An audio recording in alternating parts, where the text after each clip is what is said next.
Class 11 এর physics ক্লাসে আমরা আজকে যে চ্যাপ্টারটি নিয়ে আলোচনা করব সেটা হলো স্ট্যাটিক্স বা স্থিতিবিজ্ঞান।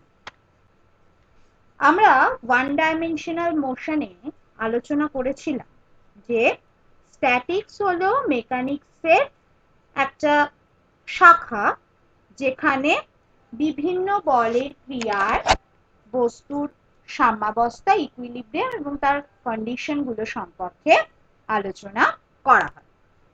তো প্রথমেই আমরা যেটা জানবো সেটা হচ্ছে rigid body. A body that doesn't change its shape or size under the action of force is called rigid body. বল প্রয়োগ করেও যদি কোনো বস্তুর আকার ও আয়তন পরিবর্তন না করা হয় বা পরিবর্তন না করে কোনো বস্তু, তবে বস্তুটিকে আমরা দৃঢ় বস্তু বা রিজিড বডি বলব। কোনো বস্তুই কিন্তু পুরোপুরি দৃঢ় নয়, কিন্তু আমরা স্ট্যাটিক্সের আলোচনায় বেশিরভাগ কঠিন বস্তুকে দৃঢ় ধরে নিই এবং এজন্য ক্যালকুলেশনে যে ত্রুটি আসে তা উপেক্ষা করি। এবার আমরা যেটা পড়বো সেটা হলো সেন্টার অফ মাস। কাকে বলবো সেন্টার অফ মাস? কোনো বিস্তৃত বস্তু বা কণা সমষ্টির ভরকেন্দ্র হলো এমন একটা ইউনিক বিন্দু যার মধ্যে দিয়ে যদি তুমি বল প্রয়োগ করো তাহলে বস্তুটিতে শুধুমাত্র রৈখিক গতির সৃষ্টি হবে, কোনো রকম আবর্ত গতির সৃষ্টি হবে না। এখানে দেখো একটা ছবি দেওয়া আছে।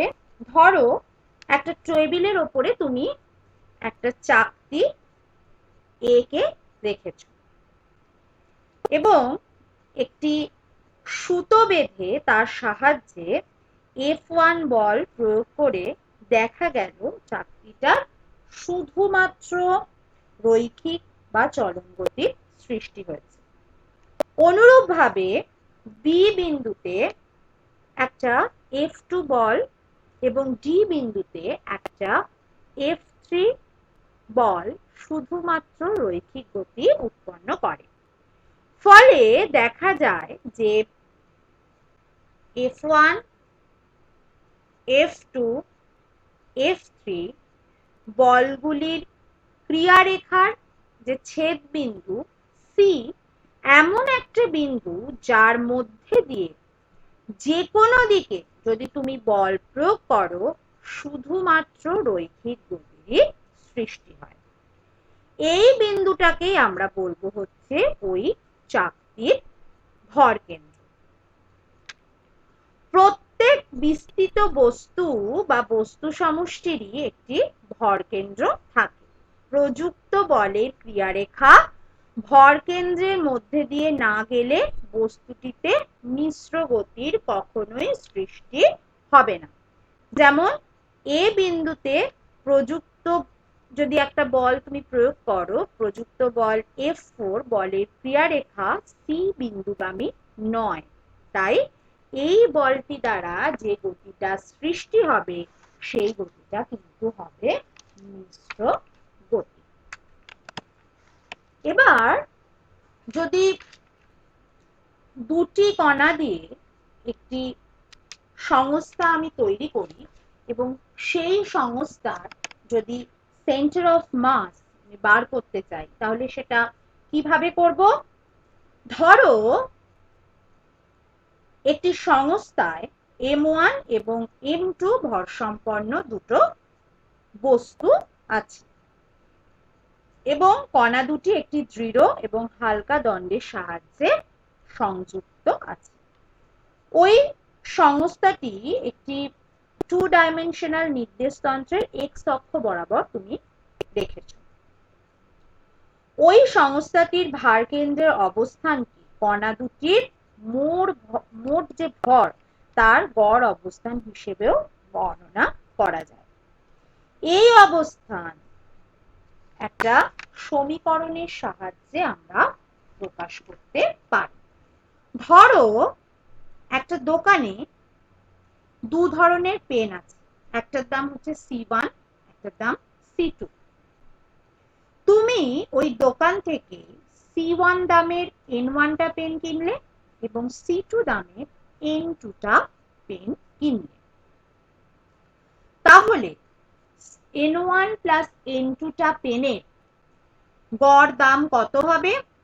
N1C1 plus N2C2 divided by N1 plus N2। এটি থেকেই তুমি দেখতে পাচ্ছ যে সি এর মানটা C1 আর C2 এর মধ্যবর্তী হবে। সুতরাং একইভাবে বলা যেতে পারে যে যদি দুটি কণা দ্বারা গঠিত সংস্থাটির ভরের গড় অবস্থান অর্থাৎ ভার কেন্দ্রের অবস্থানের স্থানাঙ্কটা যদি তুমি x ধরো বা xcm ধরো, সাফিক্সে মানে সেন্টার অফ মাসের জন্য স্থানাঙ্ক, তাহলে সেটাকে আমরা লিখতে পারি m1 into x1 ডিস্টেন্স, ওখানে হচ্ছে m2 into x2 divided by m1 plus m2, যেখানে x1 আর x2 টা কি? m1 আর m2 এর স্থানাঙ্ক। এবারে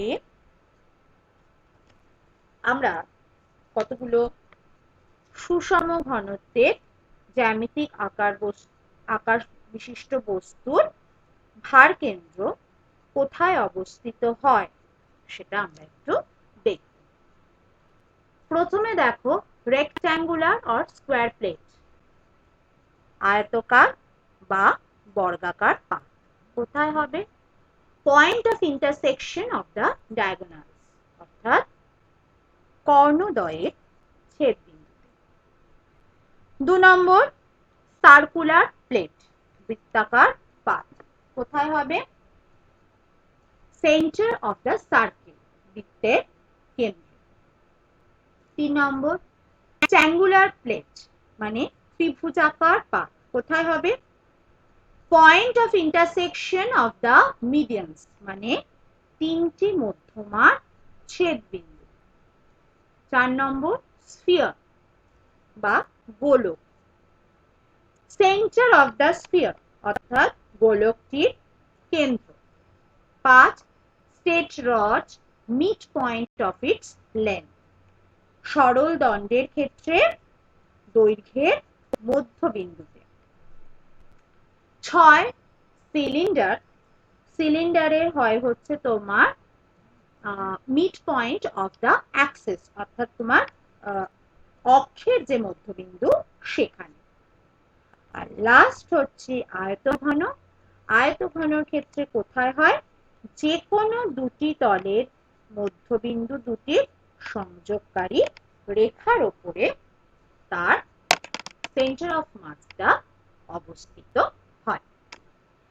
এবারে ধরো একটা বিস্তৃত বস্তু বা কণা সমষ্টি গঠিত হয়েছে m1 m2 m3 dot dot dot dot সংখ্যক ভর সম্পন্ন একটা কণা দিয়ে, এবং ধরে নিলাম যে এই যে কণাগুলো তাদের তোমার পজিশন ভেক্টর যথাক্রমে r1 r2 r3, তুমি এটা n সংখ্যকও দিতে পারো, যতগুলো কণা ততগুলো তার রেসপেক্টে পজিশন ভেক্টর।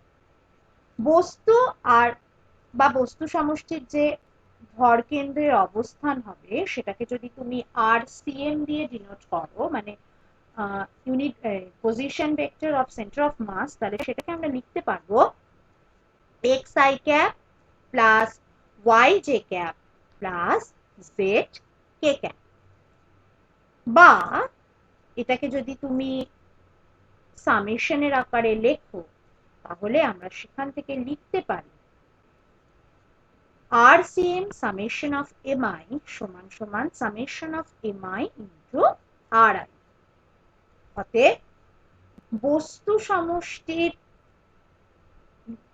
ভর কেন্দ্রের ভরবেগ সমান সমান বস্তু কণার ভরবেগের লব্ধ। এবারে আমরা একটা বাস্তব উদাহরণ দিয়ে আমরা একটু দেখি। নৌকোর ওপর একজন আরোহী এ অবস্থানে রয়েছে।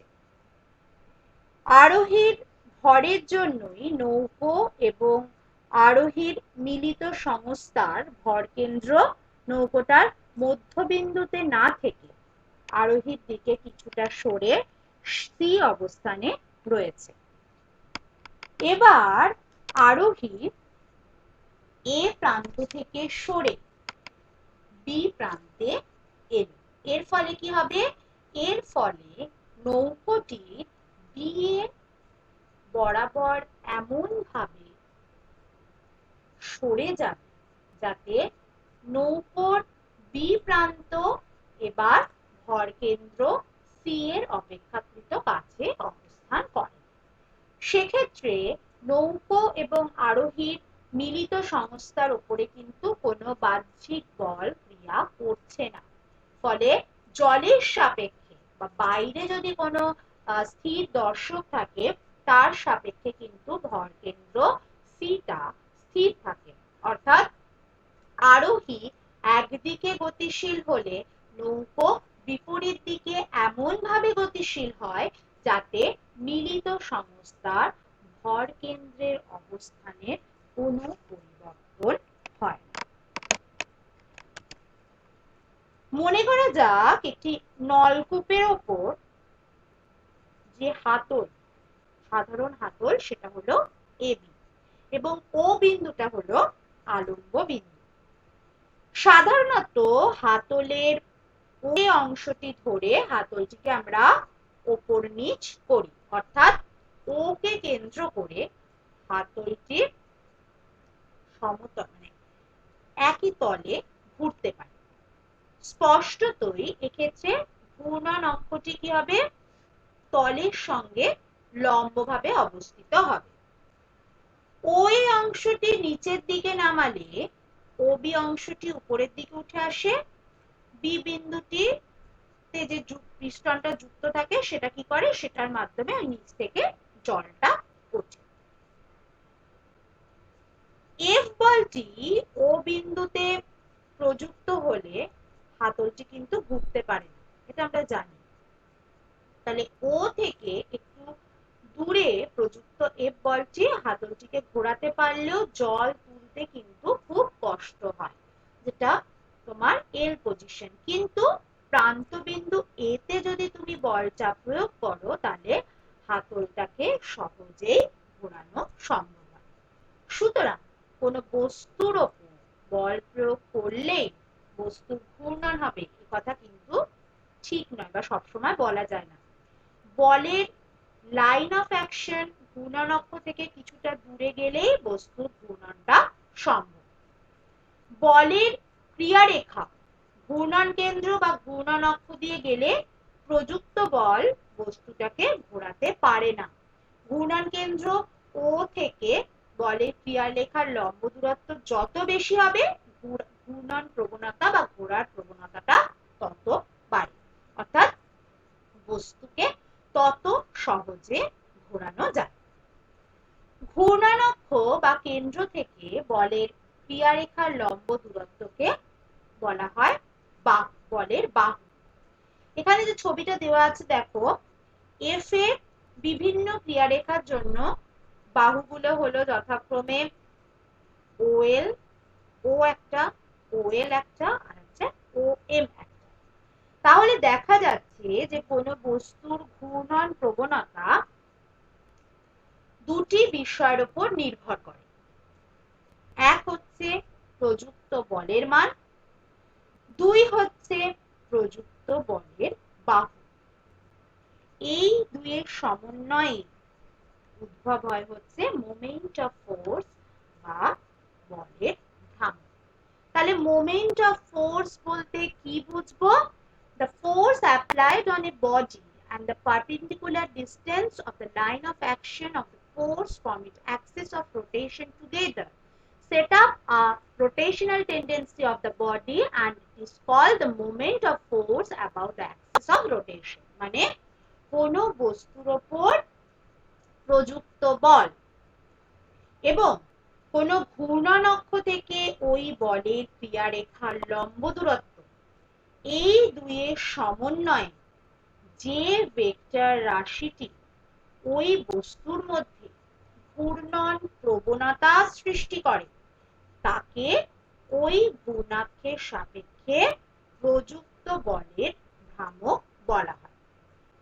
প্রযুক্ত বলের মান এবং ঘূর্ণাক্ষ থেকে বলের ক্রিয়ারেখার লম্ব দূরত্বের যে গুণফল, সেই গুণফলকে ভ্রামকের মান হিসেবে ধরা হয়। বলের ভ্রামক কিন্তু একটা অক্ষীয় ভেক্টর। এবার ধরো একটা ট্রেন বা একটা গাড়ি অনুভূমিক পথ দিয়ে চলার সময় ও বিন্দুকে কেন্দ্র করে বৃত্তাকার পথে বাঁক নিচ্ছে।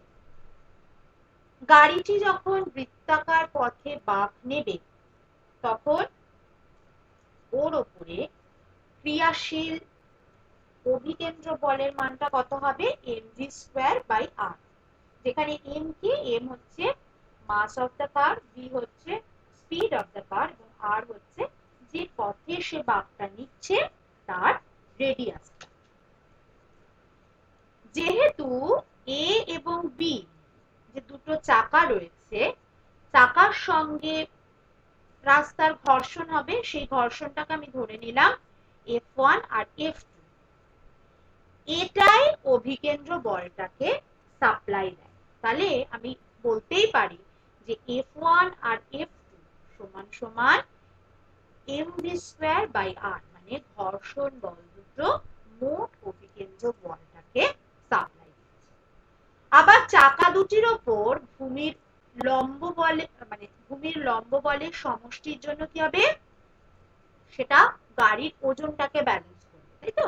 তাহলে লম্ব বল দুটোকে যদি আমি R1 আর R2 ধরে নিই, তাহলে ওটার আমি বলতে পারি যে R1 প্লাস R2 সেটার গাড়ির ওজন কত হবে? m into t। এই তাহলে R1 প্লাস R2 সমান সমান আমি লিখতেই পারি mg। R1 এর মান কিন্তু একটা কথা মনে রাখবে, R1 এর মান কখনোই শূন্য হতে পারে না, কিন্তু গাড়িটির দ্রুতি যদি তুমি বাড়াতে থাকো তাহলে কিন্তু R2 এর মানটা কমতে থাকে। দ্রুতিটাকে যদি তুমি v0 ধরো এবং R2 এর মানকে যদি তুমি 0 ধরো, তাহলে আমরা লিখতেই পারি v0 সমান সমান √s/g/h, যেখানে s কি? s হচ্ছে তোমার এই যে দুটো চাকা তার মধ্যবিন্দু থেকে যে কোনো একটা চাকার দূরত্ব, g হচ্ছে গ্র্যাভিটেশনাল অ্যাক্সিলারেশন, আর গাড়িটির যে ভরকেন্দ্র রয়েছে সেটা যে উচ্চতায় রয়েছে ভূমি থেকে, সেটাকে আমি ধরে নিলাম h। তাহলে সেখান থেকে কি বললাম? আমি লিখতে পারি বা বলতে পারি যে v0 সমান সমান √s/g/h। এই অবস্থায় প্রতিক্রিয়া R2 শূন্য হওয়ায় কি হয়? b চাকাটি পথের ওপর কার্যত ভাসতে থাকে। দ্রুতির মান v0 থেকে বেশি হলে a চাকাকে কেন্দ্র করে গাড়িটা বাইরের দিকে অর্থাৎ ঘূর্ণন কেন্দ্র ও এর বিপরীত দিকে উল্টে যায়। এবারে এই যে আমরা এতক্ষণ ফোর্স গুলো নিয়ে আলোচনা করলাম, এই ফোর্স গুলো যদি সাম্যাবস্থায় বা ইকুইলিব্রিয়ামে থাকে তাহলে কিভাবে থাকতে পারে? যদি বস্তুটার রৈখিক ত্বরণ শূন্য হয় এবং কোনো অক্ষের সাপেক্ষে বস্তুটার কৌণিক ত্বরণ শূন্য হয়, তবে একটি বস্তু সাম্যাবস্থায় থাকে। কোনো বস্তুর যদি রৈখিক এবং কৌণিক ত্বরণ শূন্য মানেই বস্তুটা স্থির থাকবে তা কিন্তু নয়। যদি সমবেগে বা সমকৌণিক বেগে বস্তুটা গতিশীল হয়, তাহলে কিন্তু বস্তুর রৈখিক ত্বরণ ও কৌণিক ত্বরণ শূন্য হতে পারে। তাহলে কোন বস্তুর স্থির অবস্থা, সমবেগে গতিশীল অবস্থা, সমকৌণিক বেগে গতিশীল অবস্থা এবং একই সঙ্গে সমবেগ ও সমকৌণিক বেগে গতিশীল অবস্থাকে আমরা কি বলবো? ইকুইলিব্রিয়াম অফ দা বডি, অর্থাৎ বস্তুটির সাম্যাবস্থা। নিউটনের দ্বিতীয় গতিসূত্র থেকে আমরা জানতে পারি যে কোনো বস্তুর ত্বরণ বস্তুর ওপর প্রযুক্ত বাহ্যিক বলের সঙ্গে সম্পর্কযুক্ত হয়। কিন্তু কোনো বস্তুর সাম্যাবস্থা দেখে বলা যায় না যে বাইরে থেকে কোনো বল বস্তুটির ওপর প্রযুক্ত হচ্ছে কিনা। অর্থাৎ সাম্যাবস্থায় থাকা কোনো বস্তুর ওপর বাহ্যিক বল ক্রিয়া করতেও পারে, আবার নাও করতে পারে। একটি মাত্র বলের প্রভাবে কোনো বস্তুর কিন্তু সাম্যাবস্থা থাকা সম্ভবপর নয়। দেখো এখানে যে বি ফিগারটা রয়েছে সেটাতে দেখো একটি মাত্র বল এটার উপরে প্রয়োগ করছে। আবার একাধিক বলের প্রভাবেও বস্তুটি সাম্যাবস্থায় থাকতে পারে। যেমন এ ফিগারটা দেখো, অনেকগুলো বল এখানে ক্রিয়া করছে কিন্তু তাও এটা সাম্যাবস্থায় রয়েছে। আবার একমাত্র বাইরে থেকে প্রযুক্ত বলই কোনো বস্তুর সাম্যাবস্থার পরিবর্তন ঘটাতে পারে। দেখো সি এর যে ফিগার, বি আর সি যে ফিগার, আভ্যন্তরীণ বলসমূহ সাম্যাবস্থা থেকে বস্তুকে বিচ্যুত করতে পারে না। কারণ কি? কারণ আভ্যন্তরীণ বলসমূহ একে অপরকে জোড়ায় জোড়ায় ব্যালেন্স করে। এর জন্য স্ট্যাটিক্সের আলোচনায় বস্তুর আভ্যন্তরীণ বল বা ইন্টারনাল ফোর্স গুলো নিয়ে আমরা আলোচনা করি না, বা এগুলোর কোনো রকম কোনো ভূমিকা নেই। তাহলে কোন বস্তুর মধ্যস্থিত বিভিন্ন বল প্রয়োগ করে বস্তুটির দুটি শর্তে সাম্যাবস্থায় রাখা যায়। এখানে শুধু আমরা কোপ্লেনার বলগুলোর প্রভাবে কোন বস্তুর সাম্যাবস্থা নিয়ে আলোচনা করছি। তাহলে প্রথম শর্তটা কি? প্রথম শর্ত হচ্ছে কোন বস্তুর ওপর ক্রিয়াশীল একতলীয় বলগুলির ভেক্টর যোগফলকে শূন্য হতে হবে। অর্থাৎ F1 plus F2 plus F3 dot dot dot করে যতগুলো ফোর্স থাকবে তার টোটাল ফোর্সটাকে আমার জিরো হতে হবে, বা সামেশন অফ এফটাকে আমার Fi বা Fn যেটাই লেখো সেটা সমান সমান জিরো হতে হবে। আর দ্বিতীয় শর্ত কি? দ্বিতীয় শর্ত হচ্ছে কোন বস্তুর ওপর ক্রিয়াশীল একতলীয় বলগুলির তলে অবস্থিত যে কোনো বিন্দুর সাপেক্ষে ওই বলগুলির ভ্রামকের বীজগাণিতিক সমষ্টিকে শূন্য হতে হবে। অর্থাৎ কি? F1R1 plus F2R2 plus F3R3 plus F4R4 up to 0। উভয় শর্ত, এই যে দুটো কন্ডিশন বা শর্ত আমি বললাম, যদি একযোগে পূরণ হয় তাহলে একটি বস্তু সাম্যাবস্থায় থাকতে পারে। তাহলে আজকে এই অবধি।